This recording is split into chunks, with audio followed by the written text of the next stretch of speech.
Then what's up, everybody? Episode 5 already. Almost hit the week mark officially. Yeah. In terms of numbers of episodes. Almost got you a week full of content. Got you an absolute banger today. With this being one of the best weeks of football we've seen in a while. First off, we're gonna start with A&M and LSU. Yep. Pretty big game.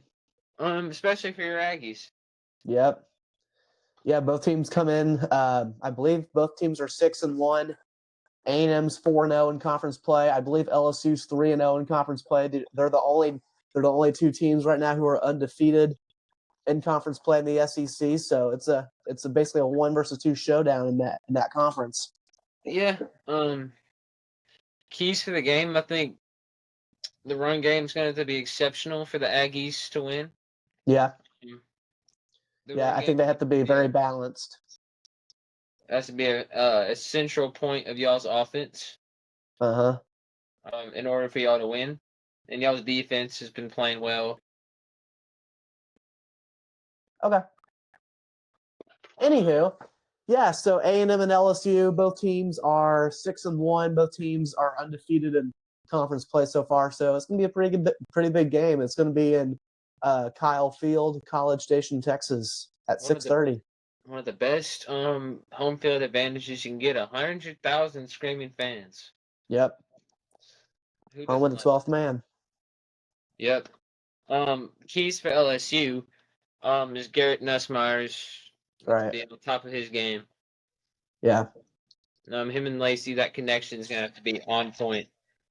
Yeah, and then for A&M, big key is that Connor Wigman is playing at his best and playing consistent, and making sure, they're able to run the football with Le'Veon Moss and their trio of running backs, and then defensively, it's gonna, we'll see how good really the pass rush for A&M is, and we'll see if Nussmeier is able to handle it. Of course, yeah. Yeah. One of the hardest games Wayman's had, and at least in his tenure as an A&M quarterback. Yeah. Yeah. He's beat LSU. I think. Wait, no. I don't know. That was a different quarterback. Yeah, I believe he did beat LSU back in 2022. Yeah, he did, because LSU was number 5. We were 4-7 at the time when we had that number 1 recruiting class, and then all that just collapsed on itself. But I think we did beat LSU that year. Yeah. Yeah. So he's got experience. Yeah, they finished second, and that LSU team finished second in the SEC, I think. Yeah, because that year they made the SEC championship. Played Georgia. Yeah. Yep. So I mean, yeah. Obviously some experience on LSU's end. In terms of coaching the Tigers, we got Brian Kelly. Yep. Coming in like his 3rd year, 4th year with LSU. Knows the system. On the other hand, Elko just came to Texas A&M, but he's very familiar as he coached on the staff at one point. Yeah, he was the defensive coordinator when Jimbo Fisher at the time was head coach. Okay. Obviously, and I think the coaches are going to be keys in the game. How they manage the game is how. And what's interesting about that is that Mike Elko actually used to be the defensive coordinator under Brian Kelly when they were both at Notre Dame at the time. Yeah, before Elko went to A&M, he was with Brian Kelly at Notre Dame. So that's just a cool note itself. Cool little tidbit there. They're both playing each other. Yeah. Both. Right. I don't know what coaching tree Elko came from, but you could suppose he came from the Brian Kelly coaching tree if you really want to say it that way. Yeah. Certainly. As for the Aggies, I believe, are they favored or not? I believe they're a slight favorite at home. Yeah, I believe so. They were favored by 3 points. Yeah. Which I think that spread is very, very fair. Yeah. Unless you're a fan of one of these teams, and yeah, bias, but you know, um, Yeah. obviously I think it's going to be a close game. Yeah. I think it's going to be a lot. It's going to surprise a lot of people. This game is. Yeah. You know, I think as an A&M fan, I like to see some points, but I also think it's going to be more of a defensive game because I know that A&M's offense is sometimes inconsistent. I've seen LSU's offense be inconsistent at sometimes, but both defenses have been really good, since week one. So I think it's going to be more of a defensive game, but I also think both offenses are going to, try and show really who they are. Oh yeah, of course. Obviously a SEC elimination game too, probably. Yeah. Well, and Very if you think about this too, the winner of this game is going to have a really high. I mean, their chances of going to the SEC championship will be much higher, and then their playoff implications. Their playoff. Each team's playoff chances can go up higher too. So very, very important game for playoff implications. right, A&M just sitting outside the 12 teams. right, right. So, um, how big would this be for A&M? Um, I, you know, every game's a big game, obviously, but I don't think there has, in recent years, I don't know if there's been a game where A&M at this point in the season was in this kind of position, especially with, so many teams in the SEC right now that already have a loss or maybe two losses in conference play. Um, it's a battle of essentially unbeaten's in the conference. So we'll see what happens. Yeah. Moving on to our next moving on to our Yeah, next SEC game. yeah. Vandy versus Texas. Who thought we'd be talking about Vanderbilt in late October? Well, did you see on social media they actually put a net in their Oh stadium? my, yes, I Did you saw see that. that? They ain't putting up with any of the Texas BS this week. No. No, when I saw that, I started I think it was on the Texas section? Like where It's their on the fans Texas sit? visiting section, yeah. Yeah. Yeah. I saw that. That's hilarious. It is so funny because I'm guessing they're taking crazy precautions for that last game. Um, Listen, I think Vandy has I think they can get it done. Um, really? especially with the way they've been playing recently. I hope they win, but because everybody loves an underdog story, right? Right.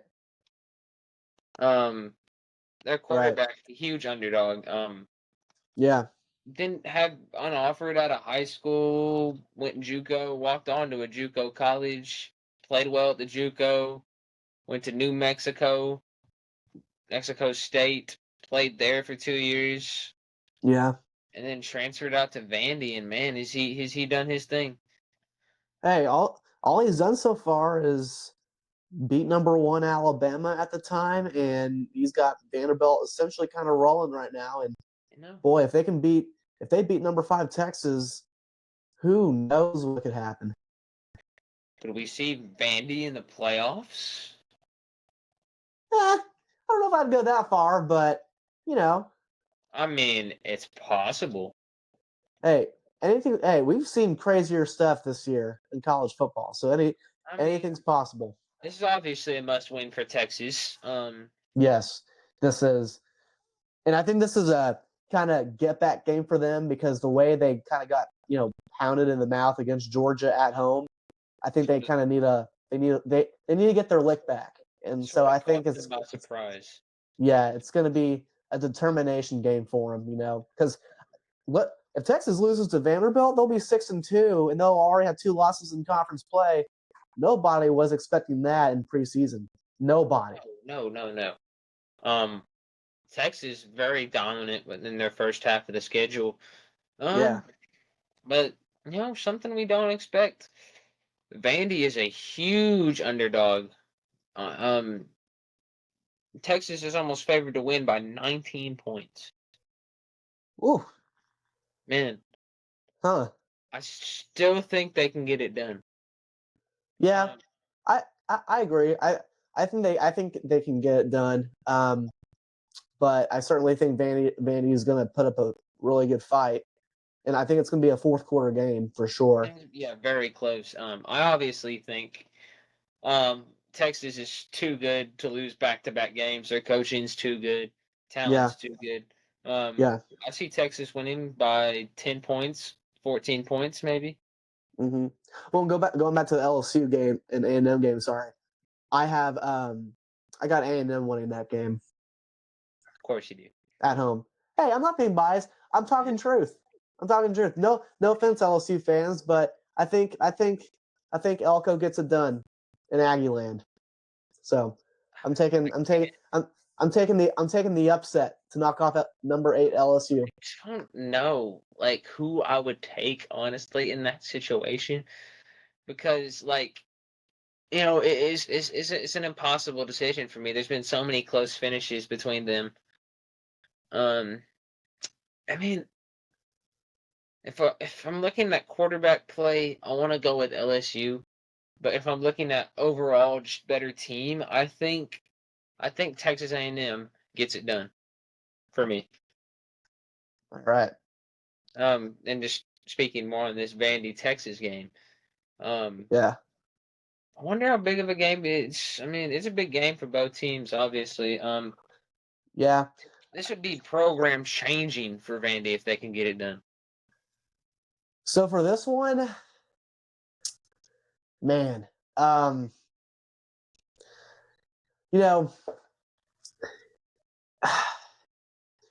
in my heart, I want to take Vanderbilt because, as an A&M fan, Texas is completely out of the water, but you gotta be smart with it. You gotta be logical with it. But you know what? Let's go Commodores. Commodores. Let's go. Interesting. Upset. I'm kind of with you on that one. I just think I think the thing is, I think Clark Lea really has this team really focused and really just playing really not at an elite level, but they're playing at a good enough level for them to be competing in those kinds of games. And I just think they're going to find a way to win it. They found a way to win it against Alabama. They're just finding ways to win games. I mean, they barely beat Ball State by 10. They beat Kentucky by 7. Right, they're finding ways, and I think, Texas is gonna, they're gonna really start, finding what the SEC is all about, and I don't know, I just think the Commodores get them on the right day. I think they're actually playing at Vandy. It's First Bank Stadium. Yeah. So, I want to give Vandy the upper hand, but just statistics. This would defy the everything statistics says.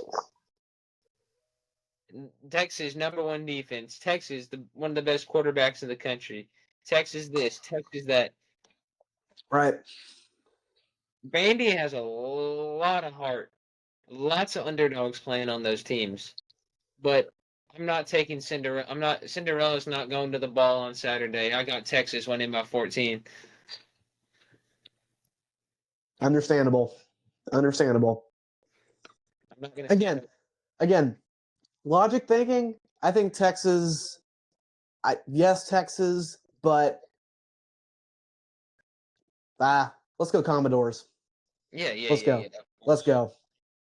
Come on, Clark Lea, get another one. Yeah, go get us another iconic college football moment this season.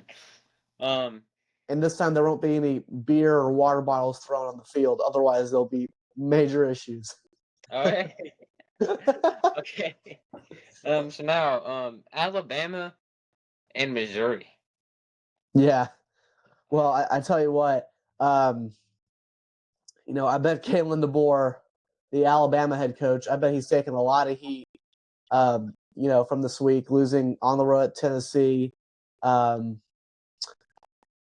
really look at both teams, Missouri and Alabama. I feel like they're kind of in the same, place in the season, just of how their season's going. Some disappointments have come their way. Obviously, for Alabama, I believe it's the first time they're ranked outside of the top 10. I think, something like that since 2010. Dude, it's Missouri could very well knock Alabama out the playoffs for like the first time in a couple of years. They could. They could. I still think Alabama is always well prepared. I mean, right. Missouri only has one loss.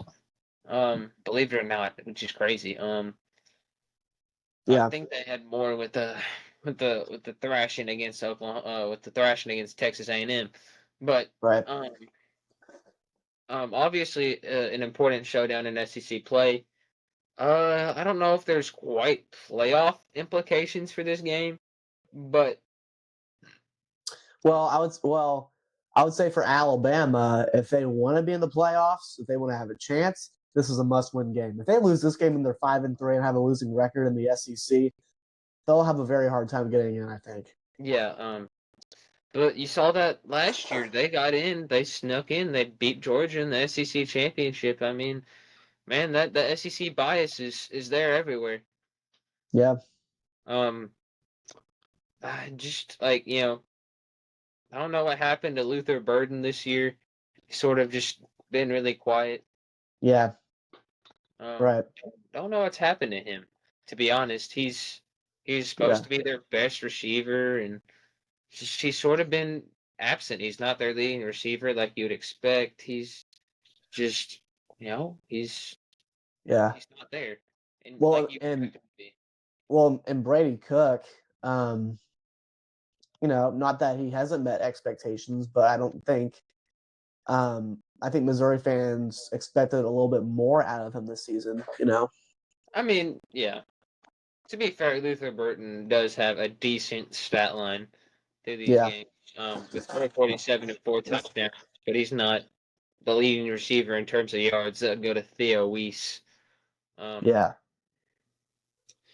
But I think he can have a big game. This LSU receiving, I mean not LSU, Missouri core, wrong Tigers.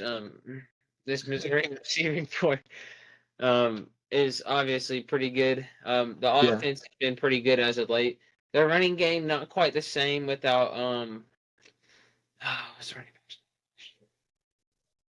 they had a really good running back last year. But obviously their running game isn't the same, and that's obviously why they're not playing as an elite as a level as they think they should be. Yeah. But I think this Missouri team knocks Alabama out the playoff. Wow. All right. I'm gonna go, and I think this is in Alabama, right? Yeah, I think so. I'm gonna go Alabama on this one. Okay, makes sense. Hopefully we don't see disappointed Nick Saban. You know what he's like. Yeah. Dang it, run that again! I bet he's heard plenty. Yep, he's like, man, I bet they're saying to him in the college game debut, you shouldn't have retired. Look at Alabama. Look at Alabama. Yeah. But there's going to be growing pains. Especially with their first-year head coach, Yeah, growing pains are going to happen. The most prestigious program in college football history, no doubt. One of the most prestigious. I don't know what your opinion is on that, but obviously when there's as many national championships with that team, it's the most prestigious. Yeah. So question for you, Ethan. Yeah. Do you have any more Ashton Jeanty photos, or do you have any kind of like just hilarious photos that our viewers might want to see? Let me see if I can. I believe I saw him dressed up as Michael Myers the other day. Oh, I did see, yeah, I did see that. You know, maybe the viewers will want to see that since it's close to Halloween, but yeah, like, they obviously play tomorrow. The Boise State Broncos do. Yeah. So, he's still doing his thing. They had a bye week. Boise State, I think, is gonna get in. So, he's rocking and rolling. Yeah, he is. He is. There you go. There you go.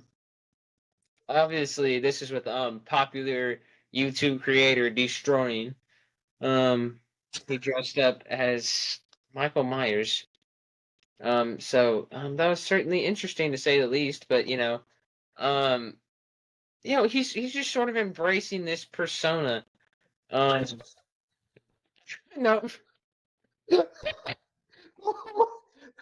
No way you just said that. No, I didn't say that. I didn't say the cuss words. The video did not know the uncensored moment. Kids, look away. Look away. Ashton Jeanty is embracing his own persona, being Michael Myers. He's embracing this persona, this bad guy persona. The stiff arm, take your dignity, whole deal. Take your dignity. I will stiff arm you. He's gonna. I will take your soul. Bro, that came out of nowhere. I didn't even know how to respond to that, bro. I was just like, what is this guy saying? No way he just said that. Here, I'll say it one more time, too. He's like, I'm literally going to take your soul. I'm going to stiff arm you, take your dignity, and just run you over until you don't get touchdown. Yeah, and run for a 6-yard touchdown. I'm like, what are you talking? Like, where are you getting this from? He's gonna hurdle you. He's gonna hurdle you, and you're gonna think you saw Air Jordan. Quite the character he is. Such a great guy, though. Yeah. Well, talking about Heisman race, he's still, to me, he's still number one. No, I don't think anybody's gonna catch him. If he keeps his pace, yeah, he's dominating right now. As soon as he has one bad game, though, someone's gonna get on him. Someone's gonna say, "Oh, does Travis Hunter deserve it?" Yeah. I couldn't tell you. Historic pace. He deserves it. He deserves it. Yeah. Obviously, I think we got a couple more games to get to. What about Notre Dame and Navy? Notre Dame and Navy is the last one. Who thought we'd be talking about this in late October as well? Very surprising game. Yeah. I think I shooted you a text, I think earlier this week, and I told you that, if Baylor and Coach Aranda were to, pull out the triple option, Baylor might be able to win out. And you're like, nah, I'll pass on that. Put up 59 points, I mean. Yeah, but obviously. But you could put up 59 points every game if you ran the triple option like Army and Navy every week. Wouldn't that be? Wouldn't that feel good for a Baylor fan? Wouldn't that feel good? I'm good with my Big 12 player of the week throwing for 5 touchdowns. I'm good with that. But he could throw 5 touchdowns. Well, actually, no. He would probably run for like 5. Maybe. He'd probably run for 5 touchdowns. Dude, we don't got the running backs for that, man. We got all these tiny running backs. Richard Reese, that's a return. That's a return, man. He should be returning kicks. He shouldn't be in the backfield. He's good at what he does. He's a scat back. He's fast. Obviously, I don't think as a team we can handle that. as a physicality standpoint, Yeah. Obviously, the last time I've seen a triple option work in American football was when Georgia Tech ran it all those years back. Yeah. Right. And even then, they had amazing receivers like Calvin Johnson. Uh-huh. Yeah. Well, getting back to the Notre Dame Navy game, I think Notre Dame was one of those interesting teams because obviously, they beat A&M in week 1, and then they lost to NIU week 2 when they were number 5, and then ever since then they've kind of found their rhythm a little bit, and Riley Leonard's playing really well, and so far they only have one loss, and they're in the top 12. That loss looked really bad. NIU? Yeah. NIU. The same team that's like, I don't even think they have that good of a record anymore. They're 4-3. And they're playing in a non-Power 5 conference. Yeah, that doesn't look good on them, does it? No, obviously, this is a chance to get more ranked wins on their pedigree for Notre Dame if they want to get into the playoff. Right. Well, and then for Navy, it's another statement game. This could be a game where they go prove it and make the playoff. Yeah. Go make a run. Why not? Which, another military school has a crack at them later in the season. Army has a crack at them later in the season. So, it's inevitable. Right. But hopefully one of them figures out a way to win, or maybe both. Yeah. So, that's right. But obviously, we didn't circle this game on your calendar like, oh man, this is going to be a big game. No one said this. No one said this is going to be a big game. Yeah. No one thought it was going to be a big game. So it's obviously surprising us both. It surprised us both. These two military schools have surprised us both a lot. Well, I think it's surprising Navy's putting up 50 points. Let's see, they put up 50, I think, was it against Charlotte? I think. It was some team, but Navy is just both the military schools, they're just, I don't know how they're doing it, but they're dominating. They're not just winning, they're dominating. Yeah, if you talk about dual threat, Navy's quarterback passed for 10 touchdowns and has ran for 10 touchdowns. That's the definition of being a complete player. Yeah. Yeah, no, I think Notre Dame's gonna have a test, and if they don't show up, Navy will expose them. But Navy. It's all about showing up and playing. Neutral site game at MetLife Stadium. So obviously no home field advantage for any team, but obviously I think there might be more Navy fans there. But Notre Dame fans are everywhere. So who do you think comes on top with Notre Dame being favored by 2 touchdowns?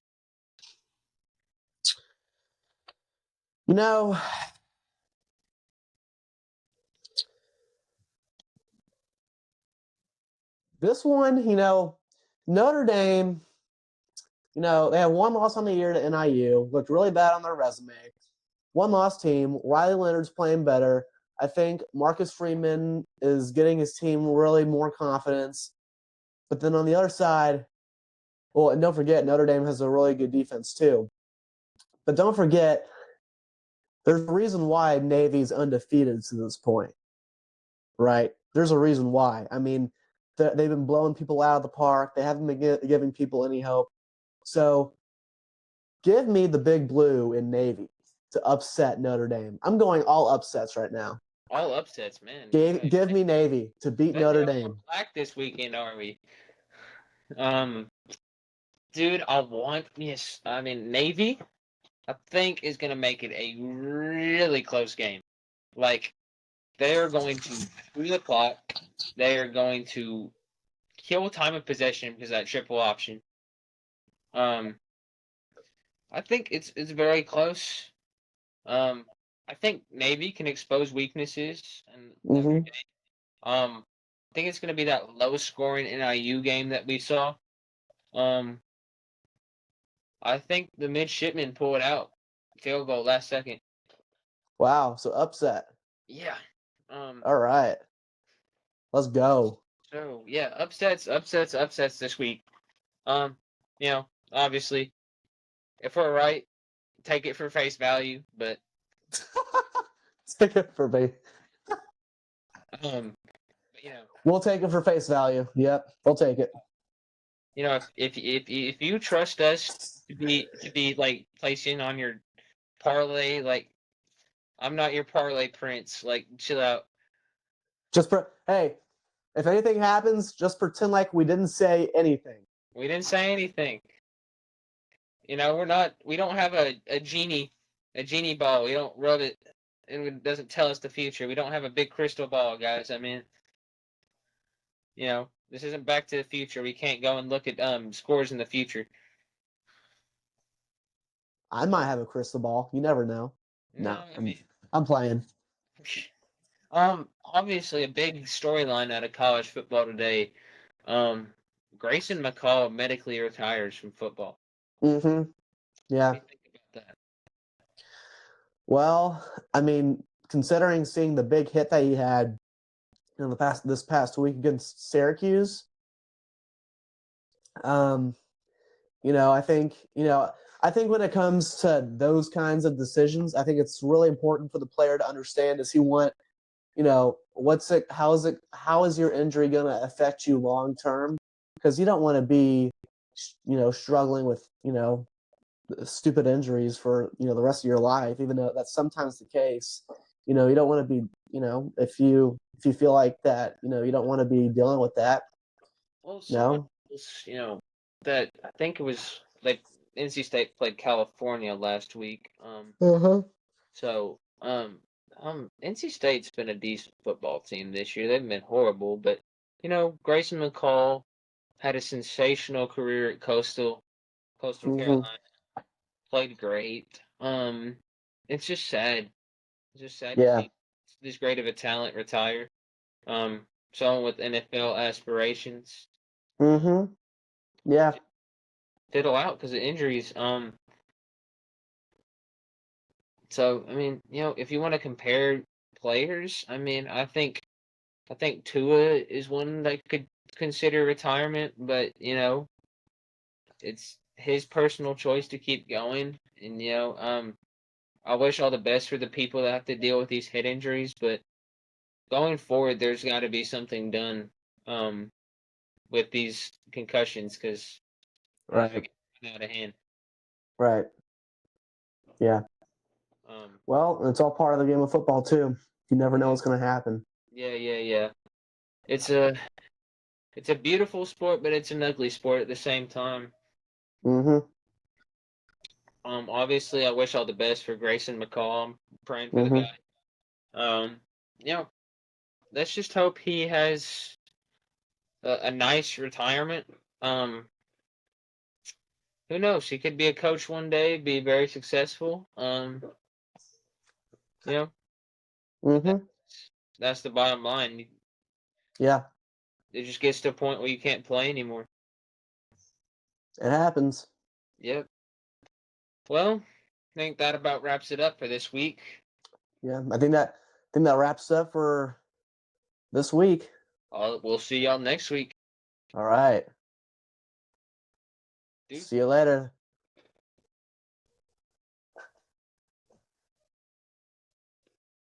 Okay. Well, that was a pretty good episode, except the technical malfunctions. But besides that one camera thing.